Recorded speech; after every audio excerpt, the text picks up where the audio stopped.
Donc l'intérêt principal de l'examen coprologique chez les ovins, c'est de quantifier indirectement le nombre de parasites internes qui est présent chez ces animaux.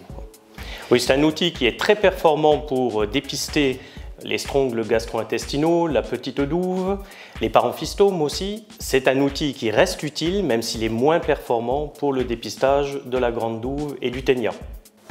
Le coût d'une analyse coprologique individuelle est d'une dizaine d'euros environ. Il y a de la variation en fonction des laboratoires d'analyse, bien évidemment. La prise d'échantillons doit impérativement être intrarectale. Je sais, la tentation est grande de prélever directement les matières fécales dans les litières. Mais d'abord, on ne sait pas de quel animal il s'agit. Et en plus, les strongles gastro-intestinaux ont peut-être déjà évolué dans les litières. Les œufs ont évolué en larves et c'est beaucoup plus difficile ensuite à retrouver à l'examen coprologique.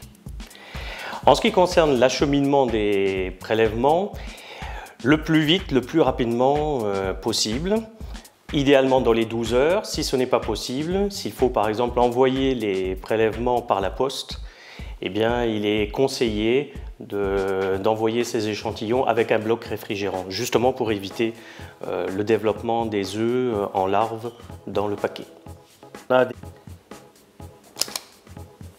Donc là, je balaye le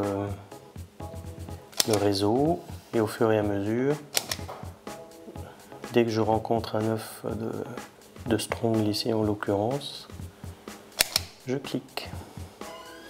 L'idée de la coproscopie de mélange vient en fait d'une constatation du terrain, c'est que dans un lot d'agnelles ou dans un lot de brebis, tous les individus n'ont pas le même niveau de parasitisme. Certaines d'entre elles sont très parasitées et d'autres pas. Donc si on fait qu'un seul examen coprologique dans un lot, on n'aura pas forcément quelque chose de représentatif du lot. C'est pourquoi il nous faut faire au moins une dizaine d'analyses coprologiques. Autrefois, on les faisait sur la base individuelle.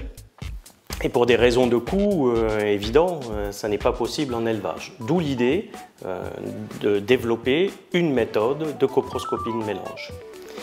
Alors cette coproscopie de mélange, elle consiste à prélever 15 individus d'un même lot d'agnelles ou d'un lot de brebis, d'acheminer donc les 15 prélèvements individuels au laboratoire. C'est le laboratoire qui va faire le mélange, pas l'éleveur ou le technicien en élevage.